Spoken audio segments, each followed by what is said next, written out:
नमस्कार दोस्तों, स्वागत है आप सभी का राइस स्मार्ट के YouTube platform rice smart Hindi पे। मैं हूं अखिलेश अवस्थी। उम्मीद करता हूं आप सब लोग बहुत अच्छे होंगे। मैं भी आपके सामने हूं, बहुत अच्छा हूं। तो दोस्तों, इस सेशन में क्या मिलने वाला है आपको, तो दोस्तों एसएससी सीपीओ एसआई 2023 प्रीलिम्स यानी कि पेपर 1 में जितने भी प्रश्न इकोनॉमिक्स के पूछे गए हैं वो आज आपको इस सेशन में मिलने वाले हैं। साथ के साथ में उनका कॉन्सेप्ट आपको मिलने वाला है कि क्या किस तरीके से एग्जाम में आपके प्रश्न बने थे। सभी बातें मैं आज के इस सेशन में आपके साथ डिस्कस करूंगा। तो वो सभी इकोनॉमिक्स के क्वेश्चंस, अगेन अलग अलग पेपर में नंबर ऑफ क्वेश्चंस आए हैं। मैंने सभी पेपर से क्वेश्चंस को शॉर्ट कर लिया है। शॉर्ट करने के बाद यहां मैं आपके सामने लेकर के आया हूं। तो सारे के सारे क्वेश्चंस कहां पे पूछे गए हैं, एसएससी सीपीओ के एग्जामिनेशन में पेपर 1 में जो अभी आयोजित किया गया था। तो दोस्तों चलिए स्टार्ट करते हैं आज का अपना सेशन। और ये रहा पहला प्रश्न। ये प्रश्न कब पूछा गया, 3/10 यानी कि अभी 3 अक्टूबर को ये पेपर आयोजित किया गया था 9 बजे से 11 बजे के बीच में। पहला प्रश्न ये रहा आपके सामने, in India all loans that are below are considered as micro loans. Bharat में से नीचे के सभी ऋणों को सूक्ष्म ऋण माना जाता है। देखिए, एक सूक्ष्म से मतलब तो ये याद रखिएगा, सूक्ष्म यानी कि माइक्रो, यानी कि हम छोटे की बात कर रहे हैं। तो माइक्रो इकोनॉमिक्स जैसे कि सूक्ष्म के बारे में बात करती है, तो माइक्रो लोन का मतलब है छोटे अमाउंट के ऋण। अब पूछा जा रहा है जनरली कितना अमाउंट की बात करें जो उसे माइक्रो लोन कहा जाए। तो यहां पर एक बेसिकली जो मोटी मोटी परिभाषा है वो ये कहती है कि 1 लाख रुपए से नीचे जितने के ऋण होते हैं, 1 लाख रुपए या 1 लाख रुपए के नीचे के जितने भी ऋण होते हैं, उन सभी ऋणों को माइक्रो लोन्स के नाम से जाना जाता है, माइक्रो लोन्स। और इनसे संबंधित कंपनियां जो ये लोन प्रोवाइड करती हैं उनको माइक्रो फाइनेंस कंपनी के नाम से हम लोग जानते हैं। तो याद रखिएगा, 1 लाख रुपए से कम के जितने भी ऋण प्रदान किए जाते हैं वो सभी सूक्ष्म ऋण या माइक्रो लोन की कैटेगरी में आते हैं। अगला प्रश्न ये रहा आपके सामने, in how many phases did the Indian economy experience the success of green revolution. भारतीय अर्थव्यवस्था को हरित क्रांति की सफलता कितने चरणों में प्राप्त हुई है। तो हरित क्रांति की सफलता कितने चरणों में प्राप्त हुई है। बेसिकली हरित क्रांति की शुरुआत कब से मानी जाती है, 1960 से शुरुआत मानी जाती है। 1960 ये वो दशक था। देखिए, पहली पंचवर्षीय योजना भारत में कब बनी, 1951 में, 56 तक चली। पहली पंचवर्षीय योजना का मुख्य उद्देश्य क्या था, कृषि का विकास करना। इसके बाद 56 से 61 लेकर के ये दूसरी पंचवर्षीय योजना चली थी दोस्तों। तो अगेन दूसरी पंचवर्षीय योजना के अंतर्गत क्या प्रोग्राम बनाया गया था, रैपिड इंडस्ट्रियलाइजेशन के बारे में बात करी थी। लेकिन एट दैट टाइम ये सिचुएशन थी भारत की कि भारत में जितना कंजम्पशन था एग्रीकल्चर प्रोडक्ट्स का उतना भी हम प्रोड्यूस नहीं कर पा रहे थे। तो ब्राजील और अमेरिका से भारत गेहूं आता था, लेकिन उसकी क्वालिटी बहुत ही बेकार होती थी। तो फोकस किया गया ग्रीन रेवोल्यूशन पर, यानी कि हरित क्रांति पर। और इसके अंतर्गत हाई ईल्ड वैरायटी सीड्स, जो ये HYV सीड्स की बात करते हैं ना, हाई ईल्ड वैरायटी सीड्स, इस पर फोकस किया गया। यानी कि ये ऐसे साइंटिफिक तरीके से बीज डेवलप किए गए थे जिन्होंने प्रोडक्टिविटी को बढ़ाने का काम किया। फादर की बात अगर हम करते हैं कि फादर ऑफ ग्रीन रेवोल्यूशन, तो इंडिया से एक व्यक्ति का नाम आप सभी लोग जानते हैं, MS स्वामीनाथन। MS स्वामीनाथन इनका नाम था। और पूरे वर्ल्ड में अगर हम बात करें, पूरे वर्ल्ड में एक व्यक्ति आते हैं जिनका नाम आपने सुना होगा, Norman E Borlaug. Norman E Borlaug. तो बेसिकली 2 चरणों में, पहला चरण तो 60 से शुरू हुआ है और दूसरा जो चरण है वो 80 से शुरू हुआ है। तो यहां 2 चरणों में, और 2 ही फसल प्रमुख फोकस करी गई थी। एक व्हीट पे फोकस किया गया था और दूसरा राइस पे फोकस किया गया था। तो गेहूं और चावल। और आज गेहूं और चावल इन दोनों में भारत का दूसरा स्थान है पूरे विश्व में उत्पादन में। नंबर 1 पे कौन है, इंडिया। इंडिया की बात करें तो इंडिया इन दोनों में सेकंड प्रोड्यूसर है, सेकंड प्रोड्यूसर। चाहे चावल की बात कर लो, चाहे गेहूं की बात कर लो। नंबर 1 अगर फर्स्ट प्रोड्यूसर की बात करते हैं तो कौन सा देश है, याद रखिएगा चाइना नंबर 1 पे है। और भारत में गेहूं की बात करें तो सबसे ज्यादा कौन सा प्रदेश, उत्तर प्रदेश उगाता है। राइस की बात करें तो सबसे ज्यादा कौन उगाता है, वेस्ट बंगाल उगाता है। वेस्ट बंगाल, ठीक है, राइस बाउल के नाम से भी इस स्टेट को जाना जाता है, यानी कि धान का कटोरा। और मच्छी चावल तो यहाँ का फेमस ही है। ठीक है, चलिए आगे बढ़ते हैं अगले प्रश्न की ओर। अगला प्रश्न, which of the following is considered as a good indicator of economic growth. निम्नलिखित में से किसे आर्थिक विकास का अच्छा संकेतक माना जाता है। आर्थिक विकास का अच्छा संकेतक। इन ऑप्शंस के बिहाफ पर अगर हम बात करें तो इन ऑप्शंस के बिहाफ पर A is the right option. Study increase in GDP यानी कि सकल घरेलू उत्पाद में लगातार वृद्धि।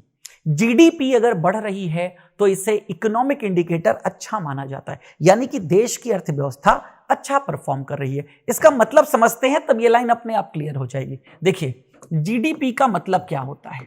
जीडीपी का मतलब ये है, ये देश की बाउंड्री मान लीजिएगा, ये देश की बाउंड्री है ईस्ट, वेस्ट, नॉर्थ और साउथ। इस देश की बाउंड्री में जितनी भी वस्तुएं और सेवाओं का उत्पादन किया जा रहा है, टोटल गुड्स एंड सर्विसेज, जितनी भी वस्तुओं और सेवाओं का उत्पादन किया जाता है, इसके उत्पादन का जो कुल मूल्य होता है, टोटल वैल्यू जो होती है, उस टोटल वैल्यू को जीडीपी कहा जाता है। अब जीडीपी बढ़ रही है यानी कि जो देश का उत्पादन है वो बढ़ रहा है। उत्पादन किस पर डिपेंड करता है? तो प्रोडक्शन डिपेंड करता है डिमांड पर। प्रोडक्शन का रिलेशन डायरेक्टली किससे है? डिमांड से। भाई अगर आप सोचिए आप प्रोड्यूसर हैं तो आप वस्तु कब उत्पादित करेंगे? जब बाजार में उसकी मांग होगी। जितनी मांग होगी उतना उत्पादन करेंगे, और मांग निर्भर करती है लोगों की इनकम पर। तो इनडायरेक्टली अगर हम ये समझें तो जीडीपी बढ़ रही है, इसका मतलब लोगों की जेब में पैसा होगा, देन उन्होंने डिमांड बढ़ाई है, डिमांड बढ़ाई है तभी प्रोडक्शन बढ़ा है और जीडीपी बढ़ी है। तो इससे हम ये मान सकते हैं कि ये इंडिकेटर है। लेकिन रियल डेवलपमेंट के बारे में अगर हम बात करें, रियल इकोनॉमिक डेवलपमेंट कई और चीज से पता चलता है। जैसे उसमें हम सिर्फ एक क्वांटिटेटिव इंडिकेटर ही नहीं लेते हैं, लोगों के रहन सहन के स्तर में कितना बदलाव आया है। और इससे भी बेस्ट अगर ऑप्शन के बिहाफ पर बात कर रहे थे तो यही था, लेकिन रियल इंडिकेटर जो होता है वो पर कैपिटा इनकम कहलाता है। क्या कहलाता है? Per capita income. ध्यान रखिएगा, पर कैपिटा इनकम यानी कि प्रति व्यक्ति आय, ये रियल इंडिकेटर होता है। चलिए अगला प्रश्न ये रहा आपके सामने। In India which of the following regulatory mechanism was not in existence to enforce regulation of the industrial sector? Again, Bharat में औद्योगिक क्षेत्र के विनियमन को लागू करने के लिए निम्नलिखित में से कौन सा नियामक तंत्र अस्तित्व में नहीं था? कौन सा नियामक तंत्र इसमें अस्तित्व में नहीं था? रेगुलेटरी मैकेनिज्म की बात हो रही है। रेगुलेटरी यानी कि जो नियम कायदे कानून बनाने का कार्य करता है। तो पहला ऑप्शन है some goods could be produced only in small scale industries. कुछ वस्तुएं ऐसी होती हैं जिनका उत्पादन लघु उद्योगों में ही किया जा सकता है। तो ये बात सही है। Then private sector was allowed in all industries, यानी कि सभी उद्योगों में निजी क्षेत्र को अनुमति दी गई? बिल्कुल भी नहीं। यही जो है ये सही मैकेनिज्म, ये नॉट मैकेनिज्म है। ये ऐसा कोई रूल नहीं बनाया गया था, आज भी ना पहले था ना आज है। 100% रेगुलेशन प्राइवेट सेक्टर को नहीं दिया गया है। रीजन आज भी ऑटोमोबाइल के सेक्टर की बात ऑटोमोबाइल में कह रहा हूं, यहां पर न्यूक्लियर एनर्जी की बात कर लीजिए तो इस पर कौन काम करता है? सिर्फ सरकारें काम करती हैं। डिफेंस की बात कर लें तो सरकार ही काम करती हैं। तो ऐसे नंबर ऑफ सेक्टर्स हैं जहां पर सिर्फ और सिर्फ गवर्नमेंट उसको अपने अंडर में रखे हुए है, प्राइवेट के लिए ओपन नहीं किया गया है। तो हर जगह इनको अलाउ नहीं किया गया है। अगला क्या है? Industrial licensing under which every entrepreneur had to get permission from government officials to start a firm. बिल्कुल सही बात है, ठीक है। क्लोज अ फर्म और decide the amount of goods that could be produced. बिल्कुल सही बात है। यहां पर controls on price fixation and distribution of selected industrial product. तो कंट्रोल्स ऑन प्राइस फिक्सेशन, बिल्कुल सही बात है। सरकार अभी भी प्राइस फिक्सेशन पर नियंत्रण रखती है। And distribution of selected industrial produces, यानी कि कैसे किस प्रकार से उसका वितरण किया जाएगा जो औद्योगिक उत्पादन होगा। तो इन सबसे रिलेटेड नियम कायदे कानून बनाए गए हैं। लेकिन नॉट मैकेनिज्म तो यस, प्राइवेट सेक्टर को सभी जगहों पर अलाउ नहीं किया गया है। अगला प्रश्न यह रहा आपके सामने। Which of the following 5-year plan addressed the issue of removal of poverty as a chief objective for the first time? निम्नलिखित में से किस पंचवर्षीय योजना में पहली बार मुख्य उद्देश्य के रूप में गरीबी हटाने के मुद्दे को संबोधित किया गया था? देखिए 5-year प्लान वैसे तो खत्म हो चुके हैं, अभी कोई 5-year प्लान देश में नहीं चल रहा है। अभी जो प्लान चल रहे हैं वो मैं आपको बता देना चाहता हूं। कुछ इस प्रकार की व्यवस्था है। विजन प्लान जो कि 15 ईयर्स के लिए है, ठीक है। देन स्ट्रेटेजी प्लान है, यानी कि रणनीति योजना, स्ट्रेटेजी प्लान है। स्ट्रेटेजी प्लान 7 ईयर्स के लिए है, 7 ईयर्स, ठीक है। देन एक्शन प्लान है, यानी कि कार्यकारी योजना है, कार्यकारी योजना, जो कितने समय के लिए है, फॉर 3 ईयर्स। लेकिन 12th 5 ईयर प्लान पर अभी भी एग्जाम में प्रश्न पूछे जाते हैं। तो गरीबी हटाओ का नारा किस पंचवर्षीय योजना में दिया गया था, यह आपसे पूछा जा रहा है। तो यह है 5th 5 ईयर प्लान, यानी कि 5वीं पंचवर्षीय योजना। बिल्कुल सही बात है। और 5वीं पंचवर्षीय योजना का कार्यकाल क्या था, ये आप कमेंट सेक्शन में बताएं। देखिए, पहली पंचवर्षीय योजना कब से कब तक, 51 से 56। दूसरी पंचवर्षीय योजना 56 से 61। तीसरी पंचवर्षीय योजना 61 से 66, यानी कि 61 to 66। चौथी पंचवर्षीय योजना 69 से 74। पांचवी पंचवर्षीय योजना की अगर मैं बात करता हूं तो यह है 74 से 78। तो पांचवी योजना का कार्यकाल, वैसे तो ये योजना 5 वर्ष के लिए थी, लेकिन 1 साल पहले इसे टर्मिनेट कर दिया गया था। कारण आपको मैं बता दूंगा। चलिए अगला प्रश्न।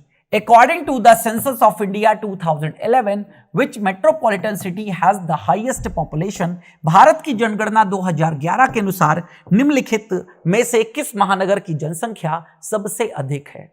इनमें से वो कौन सा महानगर है जिसकी जनसंख्या सबसे ज्यादा है एज पर 2011 सेंसस? देखिए, 2011 के बाद अभी देश में जनगणना के आंकड़े नहीं आए हैं। वैसे जनगणना प्रत्येक 10 वर्ष में की जाती है और इसकी शुरुआत, जो ऑफिशियली शुरुआत है, वो 1881 से हुई थी, लेकिन 1872 से जनसंख्या के आंकड़े लिए जाने लगे थे। लॉर्ड मेयो के शासनकाल में 1872 में जनगणना का कार्यक्रम शुरू किया गया था, लेकिन 1881 से जब भारत में लॉर्ड रिपन शासन करते थे, वायसरॉय थे इंडिया के, तो लॉर्ड रिपन से फिर 1881 से प्रत्येक 10 वर्ष वाला सिस्टम चल रहा था। लेकिन कोरोना के कारण यह सिस्टम डिले हो गया है और अभी 2021 की जनगणना के आंकड़े नहीं आए हैं। हालांकि ये जो जनगणना अब होगी, ये 16th सेंसस होगा, यानी कि 16वीं जनगणना होगी, और ये कंप्लीट डिजिटली जनगणना होगी, यानी कि ये पहला फर्स्ट डिजिटल सेंसस होगा। यहां पर आपके घर में लोग पूछने नहीं आएंगे, आपको ऑनलाइन सारी डिटेल यहां पर भरनी पड़ेगी। तो अगेन, हाईएस्ट पॉपुलेशन अगर 2011 के अकॉर्डिंग बात करें तो मुंबई में थी। मुंबई मेट्रोपॉलिटन कितनी थी वो मैं आपको बता देना चाहता हूं, लगभग 18.5 मिलियन, यानी कि आप ये कह लीजिए लगभग 1 करोड़ 85 लाख के आसपास पॉपुलेशन थी यहां पर। और इसके बाद दूसरे नंबर पर अगर बात करें तो कौन आता है, दिल्ली आता है, जहां की पॉपुलेशन 16.65 मिलियन के आसपास थी। तो सबसे ज्यादा पॉपुलेशन कहां पर, मुंबई में थी। चलिए अगला प्रश्न। A government budget shows a primary deficit of rupees 6900 crore. The revenue expenditure on interest payment is 400 crore. Fiscal deficit is equal to. हालांकि इकोनॉमिक्स मैथ भी है, यहां पर भी एक फॉर्मूला पूछा जाता है। डेफिसिट के कई फॉर्मूले होते हैं, उन फॉर्मूले को अगर आप जानते हो तो उनमें वैल्यू पुट कर दोगे, अपने आप इसका आंसर निकल आएगा। तो समझिएगा आपसे क्या फॉर्मूला है, मैं बताता हूं। सबसे पहले देखिए, सबसे पहले अगर हम बात करें, ये फॉर्मूला है प्राइमरी डेफिसिट बराबर होता है दोस्तों fiscal deficit minus interest payment. इस फॉर्मूले को जब बदल देते हैं, क्योंकि हमें निकालना क्या है, फिस्कल डेफिसिट, तो फिस्कल डेफिसिट की बात करें अगर हम, तो ये क्या हो जाता है, ये प्लस हो जाता है। फिस्कल डेफिसिट इक्वल्स टू क्या हो जाता है, प्राइमरी डेफिसिट, ठीक है, प्लस यहां पर क्या हो जाता है, इंटरेस्ट पेमेंट। तो फिस्कल डेफिसिट में primary deficit plus interest payment दोनों होता है, ऐड कर लीजिएगा। तो 6900 प्लस 400 करोड़ को ऐड कर लीजिएगा, जो ऑप्शन निकल करके आएगा वो कितना होगा, 7300 करोड़। तो कोई ऐसी फास्ट कैलकुलेशन नहीं है यहां पर, कोई ऐसा नहीं कि बता नहीं पाओगे, जोड़ना है या घटाना है बस ये पता होना चाहिए, वो तो आप कर ही लोगे, लेकिन बस पता होना चाहिए फॉर्मूला क्या है, कि जोड़ना है या घटाने का काम यहां पर करना है। ठीक है, चलिए आगे बढ़ते हैं अगले प्रश्न की ओर।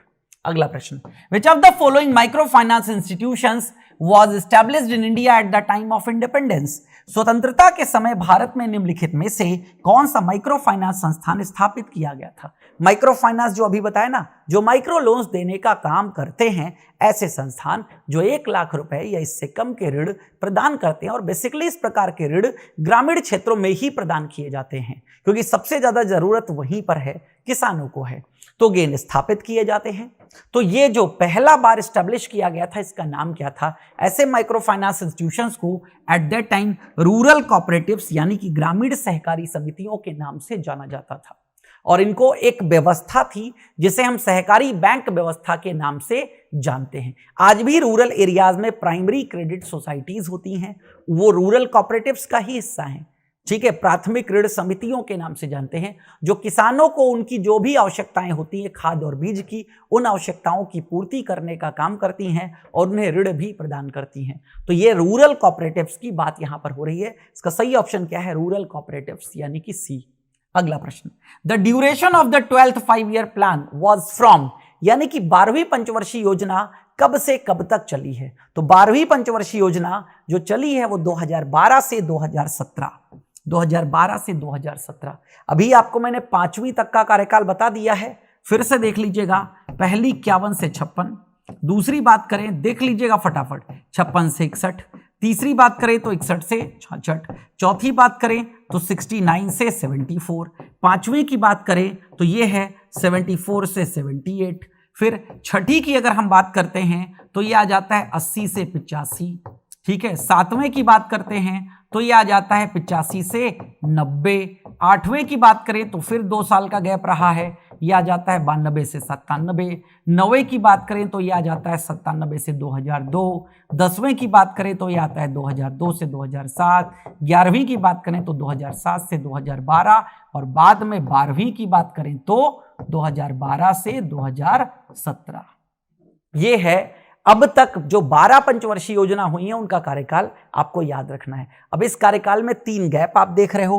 पहला गैप ये यहां पर रहा है 3 वर्षों का, दूसरा गैप ये यहां पर आप देख रहे हो 78 से 80 के बीच में, और तीसरा गैप आप देख रहे होगे यहां पर 2 सालों का, 2 इयर्स का, ये गैप रहे हैं। ठीक है, इनके अलावा लगातार जो प्लान्स हैं वो चलते रहे हैं। अगला प्रश्न, during the year 1992 the industrial production recorded a growth of, ठीक है, यानी कि 1991-1992 ये वो समय था जब देश में इकोनॉमिक रिफॉर्म्स लाया गया था। क्या लाया गया था? देश में इकोनॉमिक रिफॉर्म्स लाया गया था, इकोनॉमिक रिफॉर्म्स। और आपको पता होना चाहिए एट प्रेजेंट देश के फाइनेंस मिनिस्टर कौन थे? मिस्टर मनमोहन सिंह थे, मनमोहन सिंह। और एट दैट टाइम देश के पीएम कौन थे? पीएम थे पीवी नरसिम्हा राव, पीवी नरसिम्हा राव।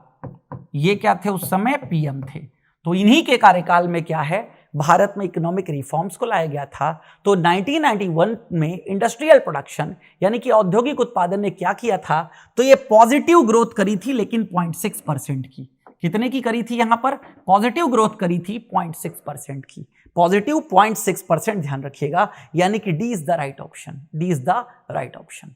अगला प्रश्न, according to the census of India 2011 what was the percentage of Sikh community in the total population of India? यानी कि भारत की जनगणना 2011 के अनुसार भारत की कुल जनसंख्या में सिख समुदाय का प्रतिशत कितना था? कितने percentage of population Sikh cover करते हैं टोटल भारत में? तो सिख भारत में एक बात याद रखिएगा, ये माइनॉरिटी में आते हैं। किस में आते हैं? अल्पसंख्यक में आते हैं। तो यानी कि इनकी संख्या तो कम होगी ही होगी। तो इसका सही ऑप्शन है ए, 1.7%, 1.7% हिस्सा ये कवर करते हैं। अगला प्रश्न, which of the following is considered a capital expenditure या कैपिटल एक्सपेंस? यानी कि निम्नलिखित में से किसे पूंजीगत व्यय माना जाता है? देखिए, पूंजीगत और आयगत 2 प्रकार के व्यय होते हैं। यानी कि कैपिटल एक्सपेंडिचर की बात होती है एक्सपेंसेस की, और रेवेन्यू एक्सपेंसेस की बात होती है। दोनों में सिर्फ इतना ध्यान रखिएगा, कुछ खर्चे ऐसे होते हैं जो संपत्तियों का निर्माण करते हैं, जैसे मैंने पैसा खर्च करके घर बनवा लिया, तो पैसे तो खर्च हुए लेकिन घर बन गया, तो वो घर क्या है? संपत्ति है हमारी। तो कुछ खर्चे ऐसे होते हैं जिनसे संपत्तियों का निर्माण होता है और कुछ ऐसे खर्चे होते हैं जिनसे संपत्तियों का निर्माण नहीं होता है। तो जिनसे कोई संपत्तियां बनती हुई दिखाई दे वो याद रखिएगा कैपिटल एक्सपेंडिचर है, और जिससे कुछ भी मिलने वाला नहीं है, ठीक है, प्राप्त होने वाला नहीं है, जैसे बिजली का बिल आपने भरा वो भी खर्चा है, उससे कुछ भी प्राप्त नहीं होगा। गाड़ी का इंश्योरेंस कराते हो आप हर साल, वो भी एक खर्चा है। जैसे वो समय निकल गया वहां पर कहानी क्या हो गई? खत्म हो गई। तो ये बात आपको बस ध्यान में रखनी है। क्लियर है बात आप सभी को? ठीक है, तो अगेन याद रखिएगा यहां पर इसका सही ऑप्शन अब क्या है? Construction of school buildings. Capital expenditure पूछ रहा है ना, तो कैपिटल एक्सपेंडिचर का मतलब क्या हुआ? कैपिटल एक्सपेंडिचर का यही मतलब हुआ। ठीक है, तो कंस्ट्रक्शन ऑफ स्कूल बिल्डिंग्स, चाहे पेंशन की बात कर लो, पेमेंट ऑफ सैलरीज की बात कर लो, सब्सिडीज की, ये रेवेन्यू एक्सपेंडिचर्स हैं। ये तीनों नीचे क्या है? रेवेन्यू एक्सपेंडिचर, यानी कि आयगत व्यय, और ये पूंजीगत व्यय है। स्कूल बिल्डिंग, स्कूल का भवन बन रहा है ना, तो संपत्ति हो गई ना वो स्कूल की। चलिए अगला, in which year was the small industries development bank of India was set up? SIDBI जो कि भारत में स्मॉल इंडस्ट्रीज, जितनी भी स्मॉल इंडस्ट्री हैं, और स्मॉल इंडस्ट्री में अगर हम बात करें तो माइक्रो फाइनेंस भी आता है, यानी कि पूरी अगर मैं बात करूं तो एमएसएमई, इसे रेगुलेट करने का काम सिडबी ही करती है। सिडबी की स्थापना किस वर्ष हुई थी? तो सिडबी की स्थापना हुई थी 1990 में। 1990 में इसका हेडक्वार्टर कहां पर लोकेटेड है? तो सिडबी का हेडक्वार्टर लोकेटेड है दोस्तों लखनऊ उत्तर प्रदेश में। लखनऊ उत्तर प्रदेश की राजधानी है, और यहीं पर विधानसभा है, यानी कि योगी आदित्यनाथ जी यहीं मिलते हैं। चलिए अगले प्रश्न की ओर बढ़ते हैं। Who among the following was the first person to discuss poverty line in pre-independent India? निम्नलिखित में से कौन स्वतंत्रता पूर्व भारत में गरीबी रेखा पर चर्चा करने वाला पहला व्यक्ति था? तो पहले व्यक्ति का नाम था दादा भाई नौरोजी। इन्होंने एक पुस्तक लिखी थी, poverty and un British rule in India. Poverty and un British rule in India, ये किताब इन्होंने लिखी थी। इस पुस्तक के माध्यम से इन्होंने बताया था किस तरीके से भारत से अंग्रेज पैसा यानी कि वेल्थ लेकर के अपने देश जा रहे हैं। और ये कब? 1868 में इन्होंने राष्ट्रीय आय यानी कि नेशनल इनकम के कॉन्सेप्ट को भी दिया था। नेशनल इनकम का कॉन्सेप्ट देने वाले भारत में कौन थे? दादा भाई नौरोजी। इनको ग्रैंड ओल्ड मैन के नाम से भी जाना जाता था, grand old man of India, ये इनका निक नेम था। ये भी याद रखिएगा, एग्जाम में पूछा जा चुका है, ग्रैंड ओल्ड मैन। तो नेशनल इनकम, और उस समय इन्होंने पर कैपिटा इनकम कितनी बताई थी? पर कैपिटा इनकम उस समय इन्होंने बताई थी ₹20 पर पर्सन। ₹20 कितना था? ₹20 था, याद रखिएगा, ₹20 पर एनम। इतना ही इंसान उस समय कमाता था। ठीक है, क्लियर है बात? अगला प्रश्न, The 5-year plans in India laid down not only specific objectives to be attained the 5 year of a plan, but also what was to be achieved over a period of 20 years. This long-term plan is called. देखिए, basically आपसे जो योजनाओं की बात कही जा रही है, सरकार 5 वर्षीय योजनाएं भी बनाती है। ठीक है, let down not only specific objective, यानी कि इन 5 वर्षों में हम क्या अचीव करेंगे ये तो सरकार बताती है, बट ऑल्सो, लेकिन फिर भी What was to be achieved over a period of 20 years, यानी कि अगले 20 सालों में क्या हम अचीव करेंगे, ये लॉन्ग टर्म प्लान हो गया। तो इस लॉन्ग टर्म प्लान को किस नाम से जाना जाएगा? जैसे रोलिंग प्लान को स्टार्टिंग में लॉन्ग टर्म प्लान के रूप में ही बनाया गया था, जैसे अभी आपने देखा विजन प्लान आपको बताया है ना, वो भी लॉन्ग टर्म प्लान है। तो ऐसे प्लान्स को हम किस नाम से जानते हैं? परिप्रेक्ष्य प्लान, यानी कि पर्सपेक्टिव प्लान के नाम से जानते हैं, पर्सपेक्टिव प्लान्स के नाम से जानते हैं। अगला, What was the target growth rate of the Indian economy in the second 5-year plan? द्वितीय पंचवर्षीय योजना। देखिए, सेकेंड 5-year प्लान की बात जब भी आपके सामने आए, कुछ बातें याद रखना बहुत जरूरी है। क्या याद रखना जरूरी है? सुनिएगा बहुत अच्छे से। ठीक है, पहली बात तो ये किस पर बेस्ड था? तो बेस्ड ऑन महालनोबिस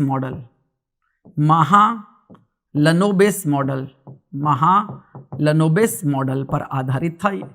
ठीक है, दूसरा इसका मेन उद्देश्य क्या था? Rapid industrialisation. रैपिड इंडस्ट्रियलाइजेशन ये इसका मुख्य उद्देश्य था। मुख्य उद्देश्य था, ध्यान रखिएगा, रैपिड इंडस्ट्रियलाइजेशन। तो ये दो मुख्य उद्देश्य थे। टारगेट जीडीपी यहां ली गई थी 4.5%, ये थी टारगेट। और अचीव्ड जीडीपी की अगर हम बात करें, अचीव्ड जीडीपी ये कितना प्राप्त हुई थी? 4.27%, 4.27% हमने अचीव किया था। टारगेट 4.5% का था। तो अकॉर्डिंग टू द क्वेश्चन सही ऑप्शन क्या है? Option A. अगला प्रश्न, expenditure of the government on health facilities, education and fixed assets acquisition is termed as. स्वास्थ्य सुविधाओं, शिक्षा और अचल संपत्ति अधिग्रहण पर सरकार के व्यय को क्या कहा जाता है? तो सरकार के व्यय को क्या कहा जाएगा यहां पर? समझिएगा, अभी बताया ना, राजस्व व्यय और राजस्व व्यय कह लीजिए, आयगत व्यय या फिर पूंजीगत व्यय, यानी कि कैपिटल एक्सपेंडिचर जो संपत्तियों के निर्माण में, और जिनसे संपत्तियों का निर्माण नहीं होता है कैपिटल। ठीक है, तो अब ये संपत्तियों का निर्माण हो रहा है ना, हेल्थ फैसिलिटीज का मतलब है हॉस्पिटल्स बनाए जाएंगे, तो हॉस्पिटल की बिल्डिंग बनेगी ना। एजुकेशन अभी पढ़ा था ना, कंस्ट्रक्शन ऑफ स्कूल बिल्डिंग्स, तो ये सब पूंजीगत के अंतर्गत आते हैं, यानी कि इस प्रकार के खर्चों को कैपिटल एक्सपेंडिचर कहते हैं। और आगे फिक्स्ड एसेट्स एक्विजिशन, यानी कि जमीन वगैरह खरीदने की बात की जा रही है, तो ये सभी किस में आएंगे? कैपिटल एक्सपेंडिचर में। अगला, according to census of India 2011 identified the third largest spoken language in India. Bharat में बोली जाने वाली भारत में तीसरी सबसे अधिक बोली जाने वाली भाषा अकॉर्डिंग टू द 2011 सेंसस। तो 2011 की जनगणना के अनुसार भारत की तीसरी सबसे ज्यादा बोली जाने वाली भाषा कौन सी है? अब इन ऑप्शंस के हिसाब से देखिए, सबसे ज्यादा बोली जाती है हिंदी, सबसे ज्यादा, मोस्ट, ठीक है, यानी कि ये नंबर 1 पे है। नंबर 2 पे बात करते हैं तो बंगाली है नंबर 2 पर। नंबर 3 पे बात करते हैं तो मराठी आती है। नंबर 3 पे क्या आती है? मराठी आती है। और 5वें पे तमिल आती है, चौथे पे तेलुगु आती है। कितने लोग बोलते हैं और कुल जनसंख्या प्रतिशत का कितना वहन करते हैं वो देख लीजिएगा। 52.83 करोड़ स्पीकर्स हैं किसके? हिंदी के, हिंदी बोलने वाली, तो ये 43.63% ऑफ द पॉपुलेशन कवर करते हैं। बंगाली की बात करें तो 9.72 करोड़ स्पीकर्स हैं बंगाली के, जो कि 8.03% हैं टोटल पॉपुलेशन का। देन मराठी की बात करें तो 8.30 करोड़ स्पीकर्स हैं, ये 6.8% ऑफ पॉपुलेशन को कवर करते हैं। तेलुगु की बात करें 8.11 करोड़ है यहां पर, जो कि 6.70% ऑफ पॉपुलेशन, जनसंख्या को कवर करते हैं। फिर लास्ट में आती है तमिल, यानी कि ये टॉप 5 मैंने लिए हैं, तो टॉप 5 में 5वें नंबर पर आती है तमिल।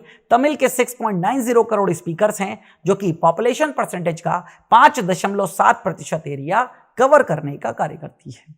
अगला प्रश्न, which of the following is not an examples of manufacturing activity. निम्नलिखित में से कौन सा विनिर्माण गतिविधि का उदाहरण नहीं है? इनमें से देखिए और बताइए मैन्युफैक्चरिंग एक्टिविटीज कौन सी नहीं है। मैन्युफैक्चरिंग का मतलब है कुछ बनाया जा रहा है, कुछ निर्माण किया जा रहा है। तो पहला ऑप्शन क्या है? पेपर मेड फ्रॉम वुड, कागज बनाया गया लकड़ी से, तो ये तो है manufacturing activity. Mutual fund product made by combining debt and equity funds, तो ये मैन्युफैक्चरिंग एक्टिविटी नहीं है। पहली बात तो ये सर्विस है, और सर्विस की मैन्युफैक्चरिंग नहीं, सर्विस प्रदान की जाती है, इनका प्रोडक्शन होता है, मतलब प्रोडक्शन होता है लेकिन ये प्रदान की जाती हैं। तो म्यूचुअल फंड की बात करें तो ये कोर प्रोडक्ट होता है, ये कोई ऐसा प्रोडक्ट नहीं है जो हम सामने दिखा सकते हैं। जैसे ये प्रोडक्ट हैं, ये प्रत्यक्ष वाले हैं, सामने आप देख सकते हो रिमोट, ठीक है, बाइक है, कार है, वो भी प्रोडक्ट हैं। मैं यहां पर हूं, ये व्हाइट बोर्ड है, ये प्रोडक्ट है, सामने कैमरा लगा हुआ है, ये प्रोडक्ट है, एसी लगी हुई है, ये प्रोडक्ट है। तो जिससे आप फील कर सकते हो, टच कर सकते हो, ये सभी क्या हैं? ये सभी प्रोडक्ट्स होते हैं, ठीक है। सर्विसेज वो होती हैं जिन्हें आप सिर्फ और सिर्फ फील कर सकते हो। तो इसका सही ऑप्शन 2 ही है, नॉट एन एग्जाम्पल, यानी कि ये एग्जाम्पल नहीं है, बाकी सभी एग्जाम्पल्स हैं मैन्युफैक्चरिंग एक्टिविटी का। अगला, during one of the 5-year plans which of the following politicians give the slogan गरीबी हटाओ।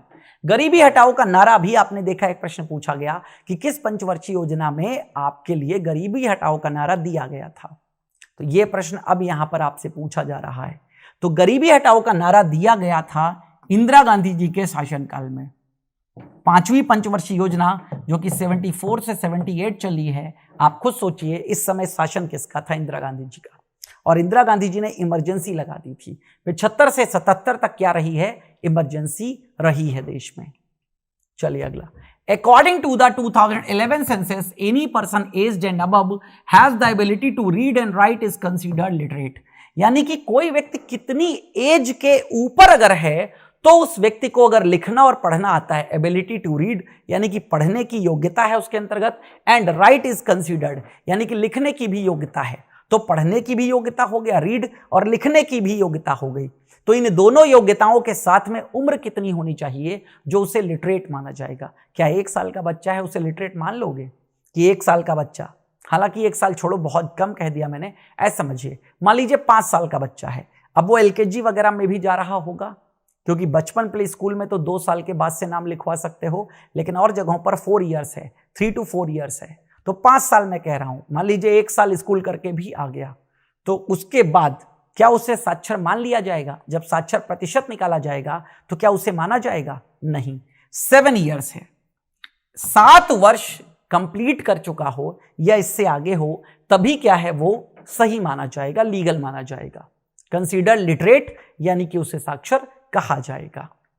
अगला, when did the first 5 year plan and? देखिए जितने भी 5 ईयर प्लान्स हैं ये सब फाइनेंशियल ईयर के अकॉर्डिंग चलते हैं। किसके अकॉर्डिंग? फाइनेंशियल ईयर के अकॉर्डिंग। और आप सभी को पता है हमारा फाइनेंशियल ईयर क्या होता है, 1 अप्रैल से शुरू होता है, ठीक है, और कब तक चलता है? 31 मार्च तक चलता है।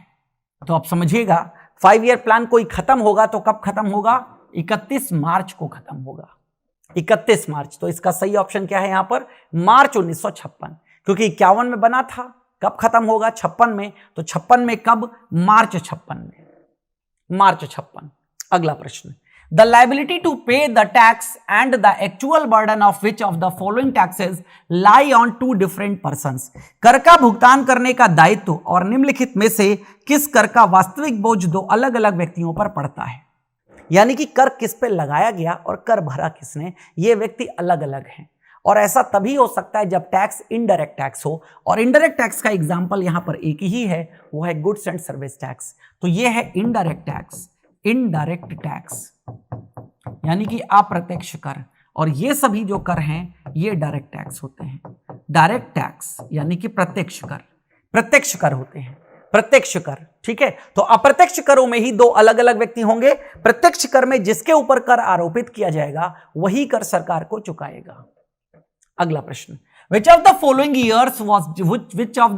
year was declared as the International Year of Microcredit by the UN? निम्नलिखित में से किस वर्ष को संयुक्त राष्ट्र द्वारा सूक्ष्म ऋण का अंतर्राष्ट्रीय वर्ष घोषित किया गया था? सूक्ष्म ऋण यानी कि इस पूरे वर्ष पे सिर्फ और सिर्फ पूरे विश्व में फोकस कहां किया जाएगा? फोकस किया जाएगा सिर्फ और सिर्फ कहां पर? ठीक है, डेवलपमेंट ऑफ माइक्रो फाइनेंस, सूक्ष्म उद्योगों को बढ़ाने के लिए, सूक्ष्म उद्योगों को बढ़ाने के लिए। तो ये शुरू किया गया था 2005 में। 2005 में क्या किया गया था? ठीक है, international year of credit UN के द्वारा घोषित किया गया था। 2023 कौन सा है तो वो भी याद रखिएगा, international year of millet, international year of millets, year of millets, ठीक है, ये है पूरा का पूरा। चलिए आगे आते हैं अगला प्रश्न पर। Match list 1 to list second, सूची 1 को सूची 2 से सुमेलित करें। ये 5 ईयर प्लान यानी कि पंचवर्षीय योजना पर आधारित प्रश्न है। देखिए सेकेंड 5 ईयर प्लान का ताल्लुक कब से कब तक है? 56 से 61, हमें पता चल गया। तो इसका ताल्लुक इससे हो गया। देन 5th 5 ईयर प्लान अभी आपको बताया 74 से 78, 74 से 78, ठीक है। तो 74 से 79, यस आप कह सकते हो। 74 टू 79, 1 साल पहले इसको टर्मिनेट कर दिया गया था। देन आता है 8th 5 ईयर प्लान, 8वीं पंचवर्षीय योजनाओं की बात करें तो ये क्या है? 1992 टू 1997 है, 1992 टू 1997 है यहां पर, ठीक है। तो इसका सही ऑप्शन क्या हुआ? बी की बात करें तो दूसरा है। तो बी आप यहां देखिए, बी दूसरा कहां पर है? बी सेकेंड, ठीक है। सेकेंड 5 ईयर प्लान 56 से 61, तो ए का यहां पर है दूसरा, तो ए का दूसरा यहां पर देखिए ये, तो D is the right option. A का दूसरा हो गया, बी का 1 हो गया, बी का 1, बी का आपने देखा ना, बी का 1 हो गया और सी का क्या हो गया, 3rd हो गया। तो सही ऑप्शन क्या निकला हमारा, डी निकला। यानी कि कॉन्सेप्ट अगर आपको पता है तो फिर किसी भी तरीके से पूछे, थोड़ा सा टाइम आपका लगेगा लेकिन आप एकदम सही करेंगे। अगला, the birth rate indicates the number of live births occurring during the year per 1000 population estimated at mid year. Mid year यानी कि वर्ष के मध्य में क्या किया गया, कैलकुलेशन किया गया कि कुल 1000 लोगों की जनसंख्या पर कितने बच्चों का जन्म हुआ है। 1000 लोगों की जनसंख्या पर कितने लोगों का जन्म हुआ है, इसको किस रेट के नाम से जानते हैं? तो बेसिकली इसे क्रूड रेट कहते हैं। क्रूड बर्थ रेट क्या बोलते हैं इसको, प्रॉपर क्रूड बर्थ रेट बोलते हैं इसको, क्रूड बर्थ रेट। ठीक है, क्रूड बर्थ रेट इसलिए कहते हैं क्योंकि ये एक तरीके से फाइनल आंकड़े नहीं होते हैं जिसमें एज और जेंडर की कोई बात नहीं होती है।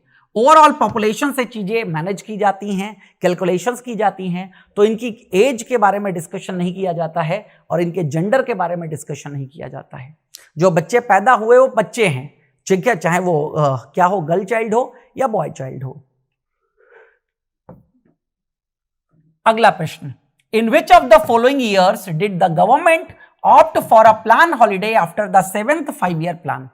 7वीं पंचवर्षीय योजना के बाद निम्नलिखित में से किस वर्ष में सरकार ने योजना अवकाश का विकल्प चुना? तो 7वीं पंचवर्षीय योजना कब से कब तक चली थी? 85 से 90 के बीच में चली थी और 90 के बाद आप जानते हो जो समय आया था वो इकोनॉमिक क्राइसिस का समय था। तो 2 वर्षों तक फिर प्लान हॉलिडे ले लिया गया था। कब से कब तक? 90 से 92 के बीच में। और 90 से 92 के बीच में इकोनॉमिक रिफॉर्म्स जब ओके कर दिए गए थे तब क्या हुआ था, आगे बहुत जल्दी डेवलपमेंट होने लगा था। तो इसका सही ऑप्शन क्या है? 1990 से 1992। तो इसका सही ऑप्शन क्या निकला? ए इज द राइट ऑप्शन। अगला, which of the following is not an example of small savings. Small savings, देखिए सुबह 8 बजे करंट अफेयर्स की क्लास होती है इसी चैनल पर, सुबह 8 बजे मैं ही पढ़ाता हूं, आ जाया करिए। अब अगेन स्मॉल सेविंग स्कीम्स हर 3-3 महीने में इनकी ब्याज दरें बदलती हैं, तो जब इनका नंबर न्यूज में आता है तो मैं डिटेल में आपको इनके बारे में बताता हूं कि स्मॉल सेविंग स्कीम्स क्या होती हैं। जो पोस्ट ऑफिस में जमा है उसे ही हम स्मॉल सेविंग स्कीम के नाम से जानते हैं। तो किसान विकास पत्र पोस्ट ऑफिस में होता है और इनमें भी पैसों का निवेश किया जा सकता है। एनएससी नेशनल सेविंग सर्टिफिकेट, ये तो देश में ही है, इनमें भी निवेश किया जा सकता है। और पोस्ट ऑफिस डिपॉजिट्स, इनमें भी निवेश किया जा सकता है। यानी कि शुरुआत के तीनों जो इंस्ट्रूमेंट्स हैं वो गवर्नमेंट के भी हैं। और फिर mutual fund, mutual fund private organization है, ध्यान रखिएगा, म्यूचुअल फंड, ठीक है। तो म्यूचुअल फंड जो है वो स्मॉल सेविंग का सूक्ष्म बचतों का उदाहरण नहीं है। अगला प्रश्न, calculate the GDP at factor cost in the cost given in the following data. तो ये भी न्यूमेरिकल जैसा लग रहा है ना प्रश्न, बट अगर कॉन्सेप्ट आपको पता होगा, आपको फॉर्मूला पता होगा तो बहुत आसानी से इसको निपटा देंगे। चलिए हम निपटा के आपको दिखाते हैं, फटाक समझिएगा। तो जीडीपी एट मार्केट प्राइस दे रखा है 600 crore. Consumption of fix capital यानी कि ये डेप्रीसिएशन है, ये क्या है? ये है डेप्रीसिएशन, 100 करोड़। इनडायरेक्ट टैक्स की बात करें तो कितना है? 200 करोड़। सब्सिडी कितनी है? 50 करोड़ की है। अब इसी से हमें क्या निकालना है? इसी से हमें जीडीपी निकालनी है, ठीक है। क्या निकालनी है? जीडीपी निकालने का कार्य करना है।